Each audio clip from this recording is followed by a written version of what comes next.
নমস্কার বন্ধুরা, আজকে আমি বানিয়ে নেব সবার প্রথম দেখুন ঢেঁড়সের চচ্চড়ি। এই বছরের প্রথম খাচ্ছি, নতুন উঠেছে, খুব সুন্দর, একদম জ্বালা জ্বালা। দেখুন খুব সুন্দর ধুয়ে পরিষ্কার করে দুই সাইড কেটে নিয়েছি। নিয়ে এবার বানিয়ে নেব ঢেঁড়সের চচ্চড়ি, সর্ষা বাটা দিয়ে, সর্ষা পোস্ত দিয়ে, কাঁচা লঙ্কা দিয়ে।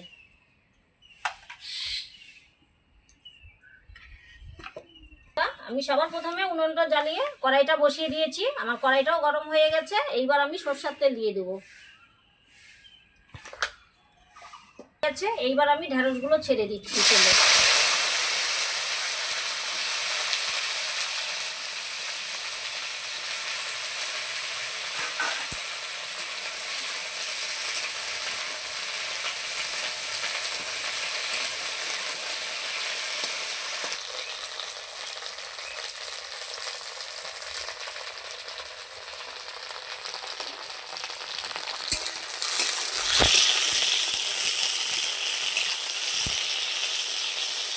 আমি লবণ হলুদ ছাড়াই ঢেঁড়সগুলো একটু ভালো করে ভেজে নিচ্ছি। লবণ দিলে তাড়াতাড়ি গলে যাবে ঢেঁড়সটা। দেখুন আমি হলুদ লবণ ছাড়াই একটু ভেজে নিচ্ছি খুব সুন্দর করে।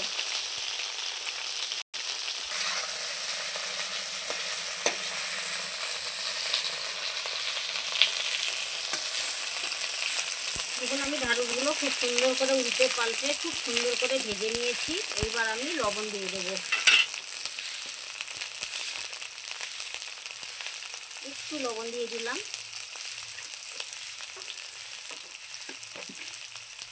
সামান্য পরিমাণ হলুদের গুঁড়ো,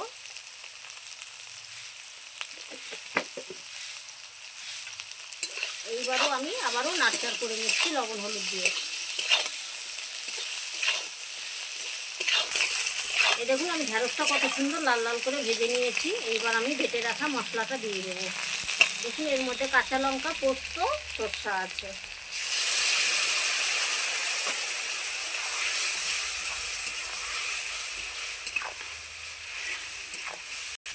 এই যে বন্ধুরা আমি এটাতে কাঁচা লঙ্কা ব্যবহার করেছি। দেখুন একটু কালারের জন্য আমি কাশ্মীরের লাল লঙ্কার গুঁড়ো দিয়ে দিচ্ছি। আপনারা চাইলে শুধু কাঁচা লঙ্কা দিয়েও করতে পারেন, অসুবিধা নেই। আমি একটু কালারের জন্য শুধু দিলাম কাশ্মীরের লাল লঙ্কার গুঁড়ো।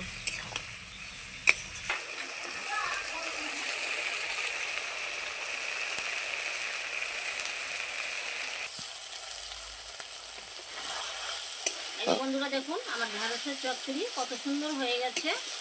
এইবার আমি নামিয়ে নেব। তার আগে সামান্য একটু মিষ্টি দিয়ে দেব। এটা আমি নিরামিষ বানিয়ে নিলাম। দেখুন একটু মিষ্টি দিয়ে দিলাম। এই সর্ষা পোস্ত দিয়ে এরকম ঢেঁড়সের চচ্চড়ি ভীষণ ভালো লাগে।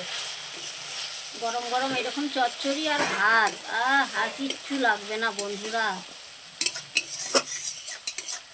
খুব সুন্দর করে আমার চচ্চড়িটা হয়ে গেছে। এইবার আমি নামিয়ে নেব।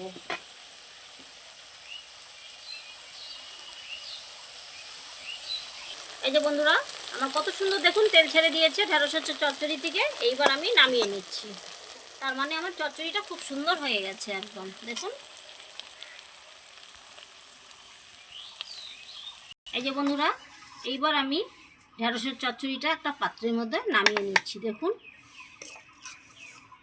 কত সুন্দর হয়েছে, দেখতেও কি ভালো। দেখুন একদম গোটা গোটা রয়েছে ঢেঁড়সগুলো। খেতে যা লাগবে না এই সর্ষার পোস্ত দিয়ে, একবার হলেও আপনারা এরকম করে বানিয়ে খাবেন, খুব ভালো লাগে। গরম ভাতে হলে তো এক থালা ভাত মিনিটের মধ্যে খেয়ে শেষ করবেন। বিশেষ করে তো ঢেঁড়স ভীষণ ভালো লাগে। এই যে বন্ধুরা আমার ঢেঁড়সের চচ্চড়ি নিরামিষ খুব সুন্দর হয়েছে সর্ষা পোস্ত দিয়ে। কীরকম হয়েছে বন্ধুরা অবশ্যই কমেন্টে জানিয়ে দেবেন। আমার রান্নাটা যদি ভালো লেগে থাকে অবশ্যই সঙ্গীতা রীতা কিচেনে সাবস্ক্রাইব করবেন, লাইক করবেন, বেশি করে শেয়ার করবেন, কমেন্টও করবেন। আর ফেসবুকে যদি দেখে থাকেন অবশ্যই ফলো করবেন। ধন্যবাদ।